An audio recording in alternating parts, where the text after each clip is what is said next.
ನಮಸ್ಕಾರ, ಪಕ್ಕಾ ಪಾಲಿಟಿಕ್ಸ್ಗೆ ಸ್ವಾಗತ. ನಾನು ನಿಕೇಶ್ ಕೊಠಾರಿ. ಇವತ್ತು ಆಗಿರುವಂತ ಮೇಜರ್ ಅಪ್ಡೇಟ್ಸ್ ಅಂತ ಹೇಳಿದ್ರೆ GT ದೇವೇಗೌಡರು ಆಡಿರುವಂತ ಆ ಒಂದು ಮಾತು.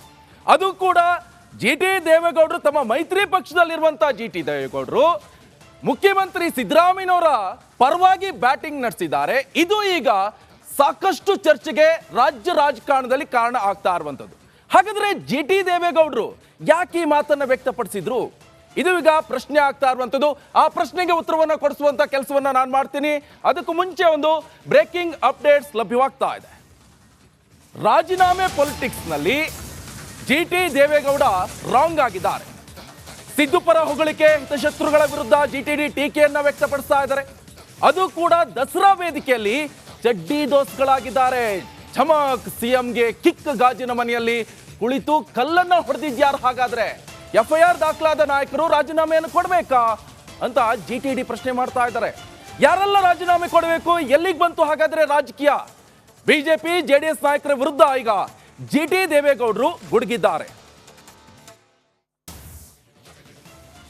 ಅವ್ರು ಒಳ್ಳೆ ಕೆಲಸಗಳನ್ನೆಲ್ಲ ಬದಿಗೊತ್ತಿ ಮಾಡ್ಬಿಟ್ಟಿದ್ದಾರೆ. ರಾಜೀನಾಮೆ ಕೊಟ್ಬಿಡಿ. ರಾಜೀನಾಮೆಯ ಕುಮಾರಸ್ವಾಮಿ 2 ಲಕ್ಷ ಜನ ಕೋಟಿಗೆ ಕೊಡ್ತಾರ? ಕೊಡಕ್ಕಾಗ್ತದ? ಕೊಡಿ ಅಂತಾರೆ. ಸಿದ್ದರಾಮಯ್ಯವ್ರು 136 ಜನ DK ಗೆದ್ದಿದ್ದಾರೆ. ಆ ರಾಜೀನಾಮೆ ಕೊಟ್ಬಿಡಿ. ರಾಜೀನಾಮೆ ಕೊಟ್ಬಿಡಿ. ರಾಜೀನಾಮೆ ಕೊಡ್ಬೇಕಾ? ತೋರಿಸ್ಬಿಡಪ್ಪ ಯಾವ ಕಾನೂನು ನೋಡುವ. ಅದ್ಯಾವ ಕಾನೂನು ರಾಜೀನಾಮೆ ಕೊಡು ಅಂತ ಹೇಳದೆ? ಯಾವ ಕಾನೂನು ಜೈಲಿಗೆ ಹಾಕಿದೆ ಅಂತ ಹೇಳಿದೆ? ತೋರಿಸ್ರಿ. ರಾಜ್ಯದಲ್ಲಿ ಏನ್ರಿ ನೋಡ್ಬೇಕಾಗಿದೆ? ಅವ್ರು ಒಳ್ಳೆ ಕೆಲಸಗಳನ್ನೆಲ್ಲ ಇನ್ನು ನಾಡ ಹಬ್ಬ ದಸರಾಗೆ ಅದ್ಧೂರಿ ಚಾಲನೆ ಸಿಕ್ಕಿದೆ. ಸಾಂಪ್ರದಾಯಿಕ ವೇದಿಕೆಯಲ್ಲೇ ದಳಪತಿಗಳ ವಿರುದ್ಧ ಗುಡುಗಿರುವಂತ JDSನ ಶಾಸಕ CM ಸಿದ್ದರಾಮಯ್ಯ ಅವರನ್ನ ಹಾಡಿ ಹೋಗಲಿದ್ದಾರೆ. ಸಿದ್ದರಾಮಯ್ಯ ಚಾಮುಂಡಿ ದೇವಿಯ ವರಪುತ್ರ ಅಂತೆಲ್ಲ ಕೊಂಡಾಡಿದ್ದಾರೆ. ಸ್ವಪಕ್ಷೀಯರ ವಿರುದ್ಧವೇ ಈ ಸಂದರ್ಭದಲ್ಲಿ ವಾಗ್ದಾಳಿ ನಡೆಸಿದ್ದಾರೆ.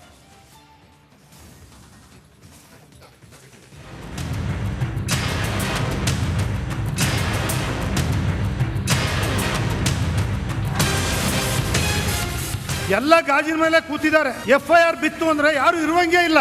ಬಿಜೆಪಿ ಅಶೋಕ್ ಅವರು ಇರುವಂಗಿಲ್ಲ, ಜನತಾದಳ ಇರುವಂಗಿಲ್ಲ. ಇನ್ವೆಸ್ಟಿಗೇಷನ್ ಮಾಡಿದ್ರೆ ಯಾವ್ದಾದ್ರು ಕಾನೂನಲ್ಲಿ ಇವ್ ಜೈಲಿಗೆ ಹಾಕು ಅಂತ ಹೇಳಿದ್ಯಾ? ಇಲ್ಲ ರಾಜೀನಾಮೆ ಕೊಡು ಅಂತ ಹೇಳಿದ್ಯಾ? ಈ ರೀತಿ ಪ್ರತಿನಿತ್ಯ ಅವ್ರು ಒಳ್ಳೆ ಕೆಲಸಗಳನ್ನೆಲ್ಲ ಬದಿಗೊತ್ತಿ ಮಾಡ್ಬಿಟ್ಟಿದ್ದಾರೆ. ರಾಜೀನಾಮೆ ಕೊಟ್ಬಿಡಿ. ರಾಜೀನಾಮೆಯ ಕುಮಾರಸ್ವಾಮಿ 2 ಲಕ್ಷ ಜನ ಕೋಟಿಗೆ ಕೊಡ್ತಾರ? ಕೊಡಕ್ಕಾಗ್ತದ? ಕೊಡಿ ಅಂತಾರೆ. ಹಿತಶತ್ರುಗಳಿಗೆ ಚಡ್ಡಿ ದೋಸ್ತ್ ಚಮಕ್. ಗೆಳೆಯನ ಪರ GT ದೇವೇಗೌಡ ಗಿಮಿಕ್.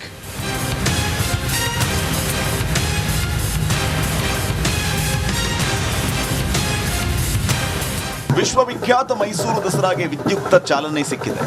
ನಾಡಹಬ್ಬ ಉದ್ಘಾಟನಾ ಸಮಾರಂಭದ ವೇದಿಕೆಯಲ್ಲಿ JDS ಶಾಸಕ GT ದೇವೇಗೌಡ CM ಪರ ಬ್ಯಾಟ್ ಮಾಡಿದ್ದಾರೆ. ಗಣ್ಯರು, ಸಹಸ್ರಾರು ಜನರು ತುಂಬಿ ತುಳುಕುತ್ತಿದ್ದ ವೇದಿಕೆಯಲ್ಲೇ ಸಿದ್ದರಾಮಯ್ಯ ಅವರನ್ನ ಹಾಡಿ ಹೊಗಳಿದ್ದಾರೆ. ಸಿದ್ದರಾಮಯ್ಯ ಚಾಮುಂಡಿ ದೇವಿಯ ವರ ಪುತ್ರ ಅಂತ GTD ಕೊಂಡಾಡಿದ್ದಾರೆ. ಅವ್ರ ಬಗ್ಗೆ ನನಗೆ ಗೊತ್ತಿರೋದ್ರಿಂದ ಮಾತಾಡ್ತೀನಿ. ಚಾಮುಂಡೇಶ್ವರಿ ಸನ್ನಿಧಿಯಲ್ಲಿ ಕುಟುಂಬ ನೋಡಿದವರಲ್ಲ, ಮಗನೂ ನೋಡಿದವರಲ್ಲ, ಹೆಂಡತಿನೂ ನೋಡಿದವರಲ್ಲ. ನಮಗೆ ಗೊತ್ತಿದೆ ಚೆನ್ನಾಗಿ. ಈಗ ವಯಸ್ಸಾದ್ಮೇಲೆ ಏನೋ ಪ್ರೀತಿ ಬಂದಿದೆಯೋ ಏನೋ ಗೊತ್ತಿಲ್ಲ ನನಗೆ. ಅವರು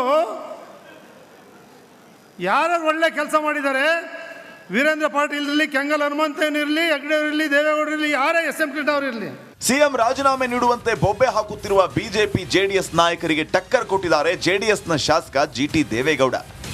FIR ಆದವರೆಲ್ಲ ರಾಜೀನಾಮೆ ಕೊಡಬೇಕಿಲ್ಲ, ರಾಜೀನಾಮೆ ಕೊಡುವಂತೆ ನ್ಯಾಯಾಲಯ ಹೇಳಿದ್ಯಾ ಅಂತ ಪ್ರಶ್ನೆಗಳ ಸುರಿಮಳೆ ಸುರಿಸಿದ್ರು. ಇನ್ವೆಸ್ಟಿಗೇಷನ್ ಮಾಡಿದ್ರೆ ಯಾವ್ದಾದ್ರು ಕಾನೂನಲ್ಲಿ ಇವ್ ಜೈಲಿಗೆ ಹಾಕು ಅಂತ ಹೇಳಿದ್ಯಾ? ಇಲ್ಲ ರಾಜೀನಾಮೆ ಕೊಡು ಅಂತ ಹೇಳಿದ್ಯಾ? ಇಲ್ಲ ಯಾರು ರಾಜೀನಾಮೆ ಕೊಡು ಅಂತ ಹೇಳಿದ್ಯಾ ಕೋರ್ಟು? ಇಲ್ಲ ರಾಜ್ಯಪಾಲರು ಹೇಳಿದಾರ? ಇಲ್ಲ ಜೈಲಿಗೆ ಹಾಕಿ ಅಂತ ಹೇಳಿದಾರೆ? ಬೇರೆ ಕೆಲಸ ಇಲ್ವಾ ಮಾಡ್ಲಿಕ್ಕೆ ಅಭಿವೃದ್ಧಿ ಕೆಲಸಗಳು? ಕೇಂದ್ರ ಸಚಿವ ಕುಮಾರಸ್ವಾಮಿ ವಿರುದ್ಧವೂ ಶಾಸಕ GT ದೇವೇಗೌಡ ಗುಡುಗಿದ್ರು. ಕುಮಾರಸ್ವಾಮಿ ಹೇಳಿದ ತಕ್ಷಣ ರಾಜೀನಾಮೆ ಕೊಡಬೇಕಾ ಅಂತ ಕಿಡಿಕಾರಿದ್ರು. ಮಾಡ್ಬಿಟ್ಟಿದ್ದಾರೆ. ರಾಜೀನಾಮೆ ಕೊಟ್ಬಿಡಿ. ರಾಜೀನಾಮೆಯ ಕುಮಾರಸ್ವಾಮಿ 2 ಲಕ್ಷ ಜನ ಕೋಟಿಗೆ ಕೊಡ್ತಾರ? ಕೊಡಕ್ಕಾಗ್ತದ? ಕೊಡಿ ಅಂತಾರೆ. ಸಿದ್ದರಾಮಯ್ಯವ್ರು 136 ಜನ DK ಗೆದ್ದಿದ್ದಾರೆ. ಆ ರಾಜೀನಾಮೆ ಕೊಟ್ಬಿಡಿ. ರಾಜೀನಾಮೆ ಕೊಡ್ಬೇಕಾ? ತೋರಿಸ್ಬಿಡಪ್ಪ ಯಾವ ಕಾನೂನು ನೋಡುವ. ಸಿಎಂ ಸಿದ್ದರಾಮಯ್ಯ ಪರ ಜೆಡಿಎಸ್ ಶಾಸಕ ಜಿಟಿ ದೇವೇಗೌಡರು ಭಾಷಣಕ್ಕೆ ಕಾಂಗ್ರೆಸ್ ನಾಯಕರು ಫಿದಾದರು. ಶಿಳ್ಳೆ ಕೇಕೆ ಹಾಕಿದ್ದು. ಸಿಎಂ ಪರ ಬ್ಯಾಟಿಂಗ್ ಮಾಡಿ ಭಾಷಣ ಮುಗಿಸಿ ಬಂದ ಜಿಟಿಡಿಗೆ ಎದ್ದು ನಿಂತು ಗೌರವ ಸಲ್ಲಿಸಿದರು. ಸಿಎಂ ಸೇರಿ ವೇದಿಕೆಯಲ್ಲಿದ್ದ ನಾಯಕರು ದಿಲ್ ಖುಷ್ ಆದರು. ಹ್ಯಾಂಡ್ ಶೇಕ್ ಮಾಡಿ ಅಭಿನಂದಿಸಿದರು. Bureau report, republic Kannada. ನೋಡಿ, ರಾಜ್ಯದಲ್ಲಿ ರಾಜೀನಾಮೆ ಕೇಳಿ ಬರ್ತಾ ಇರುವಂತ ಸಂದರ್ಭದಲ್ಲಿ ಸಿಎಂ ಕೊಡಬೇಕು ರಾಜೀನಾಮೆ ಅಂತ ವಿರೋಧ ಪಕ್ಷಗಳು ವಾದವನ್ನ ಮಾಡ್ತಾ ಇದ್ದಾವೆ. ಸಿಎಂ ವಿರುದ್ಧ ವಾಗ್ವಾದವನ್ನ ನಡೆಸ್ತಾ ಇರುವ ಈ ಸಂದರ್ಭದಲ್ಲಿ ರಾಜೀನಾಮೆ ಗಾಜಿನ ಮನೆ. ಹಾಗಾದ್ರೆ ಯಾವ ಕಾರಣಕ್ಕೆ ಈ ರಾಜೀನಾಮೆ ಗಾಜಿನ ಮನೆ? ಯಾರು ಹೇಳ್ತಾ ಇರುವುದಂತ ಹೇಳಿದ್ರೆ ಜಿಟಿ ದೇವೇಗೌಡರವರು ಹೇಳ್ತಾ ಇರುವಂತ ಮಾತಿದು. ಬಹಳ ಪ್ರಮುಖವಾಗಿ ರಾಜ್ಯದಲ್ಲಿ ಯಾವ ಪಕ್ಷದ ನಾಯಕರು ಸಾಚ ಅಲ್ವಾ ಅಂತ ಕೇಳ್ತಾ ಇದ್ದಾರೆ. ಹಾಗಾದ್ರೆ ಬಿಜೆಪಿಯಲ್ಲೂ ಇದ್ದಾರೆ FIR ಆದವರು, ಕಾಂಗ್ರೆಸ್ನಲ್ಲೂ ಇದ್ದಾರೆ, JDS ನಲ್ಲೂ ಇದ್ದಾರೆ. ಅವರೇನು ರಾಜೀನಾಮೆ ಕೊಟ್ಟಿದ್ರಾ? ಹಾಗಾದ್ರೆ FIR ಆದ ಕೂಡಲೇ ರಾಜೀನಾಮೆ ಕೊಡಬೇಕಾ ಅಂತ ಇದು ಜಿಟಿ ದೇವೇಗೌಡರವರ ಮಾತಾಗಿರುವಂತದ್ದು. ಅದು ಕೂಡ ಬಹುತೇಕ ರಾಜಕಾರಣಿಗಳ ಮೇಲೆ ಭ್ರಷ್ಟಾಚಾರದ ಆರೋಪ ಇದೆ. ಪ್ರತಿಯೊಬ್ಬ ರಾಜಕಾರಣಿಗಳ ಮೇಲೂ ಕೂಡ ಬಹುತೇಕ ಯಾರೆಲ್ಲ ಇದ್ದಾರೆ ಅವ್ರ ಮೇಲೆ FIR ಕೂಡ ದಾಖಲಾಗಿದೆ.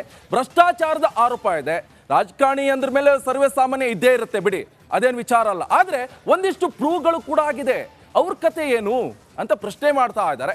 ಸಿದ್ದರಾಮಯ್ಯ ವಿರುದ್ಧ ಮೂಡಾದ ಸೈಟ್ ಕಬಳಿಕೆ ಕೇಸ್ ಇದೆ. ಈ ಸಂದರ್ಭದಲ್ಲಿ ಸಿದ್ದರಾಮಯ್ಯನವರ ಪರವಾಗಿ ಈಗ ಬ್ಯಾಟ್ ಬೀಸ್ತಾ ಇರುವಂತದ್ದು ರಾಜ್ಯ ರಾಜಕಾರಣದಲ್ಲಿ ಒಂದಿಷ್ಟು ಗೊಂದಲಕ್ಕೆ ಕಾರಣ ಆಗ್ತಾ ಇದೆ. ಅರೆ, ಜಿಟಿ ದೇವೇಗೌಡರು ಯಾರು ಪಕ್ಷ? ಹಾಗಾದ್ರೆ ಸಿದ್ದರಾಮಯ್ಯನವರಿಗೆ ಸಪೋರ್ಟ್ ಮಾಡ್ತಾ ಇದ್ದಾರೆ. ಕೆಲವೊಂದ್ ಕಡೆ ಪಕ್ಷ ಬಿಟ್ಟು ವ್ಯಕ್ತಿ ಪೂಜೆ ಮಾಡ್ತಾ ಇದ್ದಾರಾ ಅಂತ. ಅದು ಕೂಡ ವ್ಯಕ್ತಿ ಪೂಜೆ ಯಾವ ರೀತಿಯಾಗಿ? ತಮ್ಮ ಪಕ್ಷ ಅಲ್ಲ, ಬೇರೆ ಪಕ್ಷದ ನಾಯಕರನ್ನ, ಅದು ಕೂಡ ಒಂದು ಮೂಡಾ ಕೇಸ್ನಲ್ಲಿ ಆರೋಪ ಬಂದಿರುವಂತ ನಾಯಕರ ಮೇಲೆ ಈ ರೀತಿಯಾಗಿ ಮಾತಾಡ್ತಾ ಇರುವಂತದ್ದು ಎಲ್ಲ ಒಂದ್ ಕಡೆ ರಾಜ್ಯ ರಾಜಕಾರಣದಲ್ಲಿ ಒಂದಿಷ್ಟು ಗೊಂದಲಕ್ಕೆ ಕಾರಣ ಆಗ್ತಾ ಇರುವಂತದ್ದು. ಬಹಳ ಪ್ರಮುಖವಾಗಿ ತಮ್ಮ ಭೂಮಿಗೆ ಬದಲಿಯಾಗಿ 14 ಸೈಟ್ ಪಡೆದಿರುವಂತ ಆರೋಪ ಸಿಎಂ ಸಿದ್ದರಾಮಯ್ಯನವರ ಮೇಲಿರುವಂತದ್ದು. ಇದೇ ವಿಚಾರಕ್ಕೆ ಇಡಿ ಕೇಸ್ ಆಯಿತು, ಈಗ ತನಿಖೆ ಕೂಡ ನಡೆಸ್ತಾ ಇದ್ದಾರೆ. ಸೊ ಈ ಸಂದರ್ಭದಲ್ಲಿ ಎಲ್ಲೋ ಒಂದ್ ಕಡೆ ಸಿದ್ದರಾಮಯ್ಯನವರಿಗೂ ಕೂಡ ಇರುಸು ತಮ್ಮ ರಾಜಕೀಯ ಸಂಧ್ಯಾಕಾಲ ಎಲೆಕ್ಷನ್ ಸಂದರ್ಭದಲ್ಲಿ ನಾವು ಕೇಳಿದ್ವಿ, ನಾನು ಈ ಸಲ ಲಾಸ್ಟ್ ನಿಲ್ಲೋದು ಎಲೆಕ್ಷನ್ಗೆ, ಮತ್ತೆ ನಾನು ಯಾವುದೇ ಕಾರಣಕ್ಕೂ ಎಲೆಕ್ಷನ್ಗೆ ನಿಲ್ಲೋಲ್ಲ, ನನ್ನ ಆದಷ್ಟು ಬೇಗ ನನ್ನನ್ನು CM ಆಗ್ತೀನಿ, ನಾನು ಒಳ್ಳೆ ಆಡಳಿತ ಕೊಡ್ತೀನಿ ಅಂತೇಳಿ 136 ಸೀಟನ್ನು ಪಡೆದುಕೊಂಡು ಬಂದರು. ಆದರೆ ಭ್ರಷ್ಟಾಚಾರ ಮುಕ್ತವಾಗಿ ಆಡಳಿತವನ್ನು ಕೊಡ್ತೀವಿ ಅಂತ ಹೇಳಿದರು. ಏನಾಯಿತು ಹಾಗಾದ್ರೆ? ಈ ಆರೋಪ ಬಂದಿರುವಂಥದ್ದು ಇದೀಗ ಸಿದ್ದರಾಮಯ್ಯನವರ ಪರವಾಗಿ ಒಂದು ಕಪ್ಪು ಚುಕ್ಕೆ ಆರೋಪ ಬಂದಿರುವಂಥದ್ದು.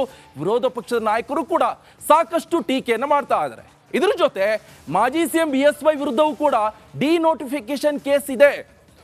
ಅವರ ಆ ಟೈಮಲ್ಲಿ ರಾಜೀನಾಮೆ ಕೊಟ್ಟು ಹೋದ್ರು. ಅದು ಏನೆಲ್ಲ ಆಯ್ತಂತ ರಾಜ್ಯ ರಾಜಕಾರಣದ ಗೊತ್ತಿರುವಂಥ ವಿಚಾರ ಸರ್ವೇ ಸಾಮಾನ್ಯರು ಕೂಡ ಗೊತ್ತಿದೆ. ಆದರೆ ಆ ಸಂದರ್ಭದಲ್ಲಿ ಅವರೊಬ್ಬರು CM ಆಗಿ ರಾಜೀನಾಮೆ ಕೊಟ್ಟರು. ಹಾಗಾದ್ರೆ ಸಿದ್ದರಾಮಯ್ಯನವರು ನೈತಿಕ ಹೊಣೆ ಹೊತ್ತು ರಾಜೀನಾಮೆ ಯಾಕೆ ಕೊಟ್ಟಿಲ್ಲ ಅಂತ ವಿರೋಧ ಪಕ್ಷದವರು ಕೇಳ್ತಾ ಇದ್ದಾರೆ. ಆದರೆ ಇಲ್ಲಿ ಆಗ್ತಾ ಇರುವಂಥ ಬೆಳವಣಿಗೆ ಅಂತ ಹೇಳಿದ್ರೆ ಅದೇ ವಿರೋಧ ಪಕ್ಷದಲ್ಲಿರುವಂಥ ಮೈತ್ರಿ ಪಕ್ಷದಲ್ಲಿರುವಂಥ ಇದೇ ಜಿಟಿ ದೇವೇಗೌಡರವರು ಇವತ್ತು ಸಾಂಪ್ರದಾಯಿಕ ವೇದಿಕೆ ಮೈಸೂರು ದಸರಾ ಈ ಸಂದರ್ಭದಲ್ಲಿ ಈ ಮಾತನ್ನು ವ್ಯಕ್ತಪಡಿಸ್ತಾ ಇರುವಂಥದ್ದು ಒಂದಿಷ್ಟು ಸಾರ್ವಜನಿಕರಲ್ಲೂ ಕೂಡ ಆಕ್ರೋಶಕ್ಕೆ ಕಾರಣ ಆಗ್ತಾ ಇದೆ. ಜೊತೆಗೆ ಅಕ್ರಮವಾಗಿ ರಾಚನಹಳ್ಳಿ ಭೂ ನೋಟಿಫಿಕೇಶನ್ ಆರೋಪ ಕೂಡ ಎದುರಿಸ್ತಾ ಇದ್ದಾರೆ. HD ಕುಮಾರಸ್ವಾಮಿ ವಿರುದ್ಧವೂ ಡಿನೋಟಿಫಿಕೇಶನ್ ಪ್ರಕರಣ ಇದೆ. ಕೇಂದ್ರ ಸಚಿವರಾಗಿದ್ರು, ರಾಜೀನಾಮೆ ಕೊಟ್ರಾ? ರಾಜೀನಾಮೆ ಕೊಡ್ಬೇಕು ತಾನೆ ಅವರು ಅಂತ ಜಿಟಿ ದೇವೇಗೌಡರವರೇ JDS ಪಕ್ಷದ ಪ್ರಮುಖ ಮುಖಂಡರ ವಿರುದ್ಧವೇ ಸಾಕಷ್ಟು ವಾಗ್ದಾಳಿಯನ್ನು ನಡೆಸಿದ್ದಾರೆ. ಗಂಗನಹಳ್ಳಿ ಭೂ ನೋಟಿಫಿಕೇಶನ್ ಮಾಡಿರುವ ಆರೋಪ, ಜೊತೆಗೆ ಅಶೋಕ್ ವಿರುದ್ಧ 32 ಗುಂಟೆ ಭೂಮಿ ಡಿನೋಟಿಫಿಕೇಶನ್ ಪ್ರಕರಣ ಕೂಡ ಇದೆ. ಹಾಗಾದ್ರೆ ಇವರಲ್ಲಿ ಯಾಕೆ ರಾಜೀನಾಮೆ ಕೊಡ್ತಾ ಇಲ್ಲ? ಇವರು ರಾಜೀನಾಮೆಯನ್ನು ಕೊಟ್ಟು ನೈತಿಕ ಹೊಣೆಯನ್ನು ಕೊಟ್ಟು ರಾಜೀನಾಮೆ ಕೊಟ್ಟು ಸೀದಾ ಹೋಗಿ ತನಿಖೆಯನ್ನು ಎದುರಿಸಬಹುದಲ್ಲ. ಒಂದು FIR ದಾಖಲಾಯ್ತಂದ್ರ ಮೇಲೆ ಯಾಕೆ ರಾಜೀನಾಮೆ ಕೊಡಬೇಕು ಅಂತ ಜಿಟಿ ದೇವೇಗೌಡರವರ ವಾದ ಆಗಿತ್ತು. ಅದು ಕೂಡ CM ಸಿದ್ದರಾಮಯ್ಯನವರನ್ನ ಚಾಮುಂಡೇಶ್ವರಿಯವರ ವರಪುತ್ರ ಎನ್ನುವಂತಹ ಒಂದು ನಿಟ್ಟಿನಲ್ಲೂ ಕೂಡ ಸಾಕಷ್ಟು ವೈಭವೀಕರಿಸಿ ಮಾತಾಡಿರುವಂಥದ್ದು ಈಗ ರಾಜ್ಯ ರಾಜಕಾರಣದಲ್ಲಿ ಸಾಕಷ್ಟು ಚರ್ಚೆಗೆ ಗ್ರಾಸ ಆಗ್ತಾ ಇದೆ.